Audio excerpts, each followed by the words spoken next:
E aí, tudo bem? Vamos falar agora sobre o FES. Eu estou aqui com um aparelho para fazer essa demonstração para vocês, tá bom?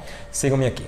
Vocês estão olhando agora para um aparelho onde a gente vai poder colocar o FES nesse paciente. E vocês precisam conhecer os parâmetros.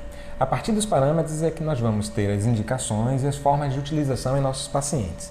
Como é que a gente vai programar o nosso aparelho? Primeira coisa é perceber que aqui, ao selecionar a corrente, ela tem que estar no modo FES. Vamos fazer isso? Perceba que eu sempre vou mudar o meu parâmetro no botão do Set e sempre vou escolher qual parâmetro trabalhar no Select. Nesse momento eu estou escolhendo o FES. A partir do momento que eu sei que eu vou utilizar o FES é que eu vou para os próximos parâmetros. E aí ele vai me dizer o seguinte: ok, como é que você gostaria de trabalhar o FES?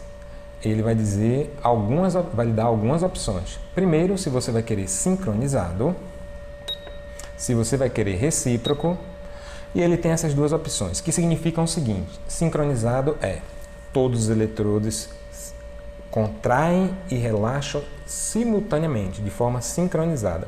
E o recíproco é quando o primeiro canal contrai, o oposto relaxa, gerando uma atividade recíproca de um depois o outro.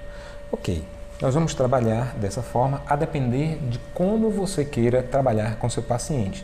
Aí é assunto para umas 2 ou 3 mais aulas para a gente dizer as diversas opções que nós temos de combinações entre o sincronizado e o recíproco utilizando 4 eletrodos.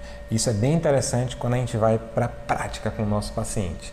Mas vamos lá, nós escolhemos agora o sincronizado e a partir do sincronizado ele vai perguntar: mas você, no modo sincronizado, deseja incluir a variação de intensidade e frequência? E aí você vai dizer se sim ou se não.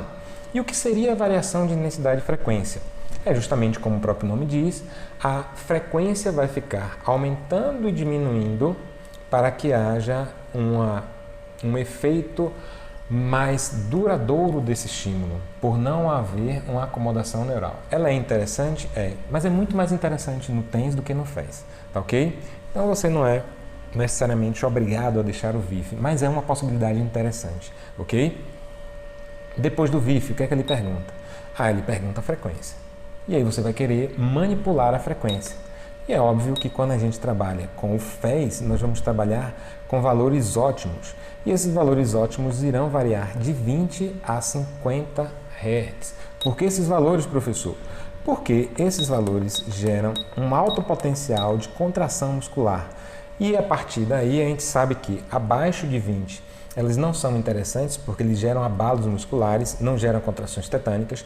E acima de 50 eles geram contrações que vão fadigar o músculo mais rapidamente e não são interessantes. Então, eu fujo da janela onde eu vou ter os resultados mais promissores para o meu paciente.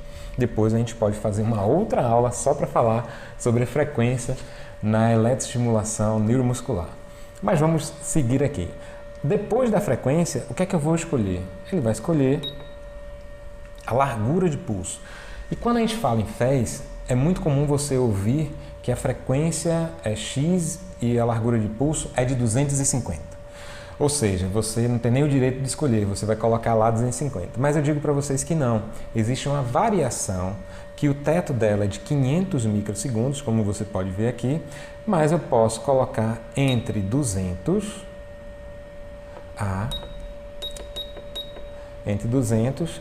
500. Menor do que 200, aí realmente a gente começa a ter uma largura de pulso muito pequena, que vai fazer com que você não tenha uma contração tão interessante, não tenha uma qualidade da contração tão interessante, tenha que compensar na intensidade. Aí já não fica tão legal. Mas entre 200 e 500 microsegundos você tem essa janela aí para poder trabalhar. No geral, vai ficar entre 200 e 300 microsegundos. Você já consegue ótimas contrações aí, tá bom? Ok, agora vai entrar, sim, tempo de subida, sustentação, descida e repouso. Nesse caso aqui eu tenho Rise em segundos, que ele vai permitir que eu aumente até quantos segundos? 9 segundos. Mas você não precisa usar isso tudo não. Tempo de subida, gente, quando você quer dar conforto para o seu paciente, o mais interessante que você pode utilizar é até 6 segundos. Mais do que isso é muito tempo de subida, tá? Agora, se o paciente já tem uma adaptação, já faz eletroestimulação há um bom tempo, você pode colocar tempos de subida menores, de 2 ou no máximo 4 segundos. Eu vou deixar aqui o tempo de subida de 2. O tempo on, o tempo on é o tempo que vai haver uma contração efetiva. Esse tempo de contração efetiva eu posso programar até, deixa eu ver até onde o aparelho vai. Eu acho que vai até 30, vamos ver? Nossa, ele vai permitir muito. Mas no geral, nós utilizamos aí de 5 a 15 minutos. Você pode utilizar mais? Com certeza pode. Você é o fisioterapeuta, você que vai definir o tempo de contração. Mas no geral, a gente vai ver que oscila de 5 a 15 segundos aí de contração. Nesse caso agora eu deixei 8. Então vamos agora para o tempo de descida, que é o decay. E aí o decay eu vou colocar da mesma forma que o tempo de subida, para que haja uma funcionalidade, uma sincronicidade, para que haja um movimento mais harmonioso. E eu botei lá, se eu não me engano, foi 2 segundos, não foi? Não foi 3, foi 2. E aí eu tenho agora o último, que é o off, que é o tempo de repouso. E esse tempo de repouso eu vou trabalhar sempre de acordo com o tempo que eu coloquei de contração. E aí eu crio uma relação on-off. E essa relação pode ser de 1 para 1, 1 para 2, 1 para 3, que significa o seguinte: se eu coloco 1 segundo contraindo, eu vou deixar 2 segundos repousando ou 3 segundos repousando. Se eu coloquei lá 8 segundos de tempo on e eu quero uma relação de 1 para 2, eu vou colocar no tempo off 16 segundos.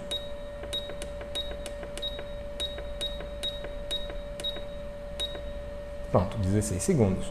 E ele ainda vai me permitir inserir aqui algo muito interessante, que é um estimulador manual.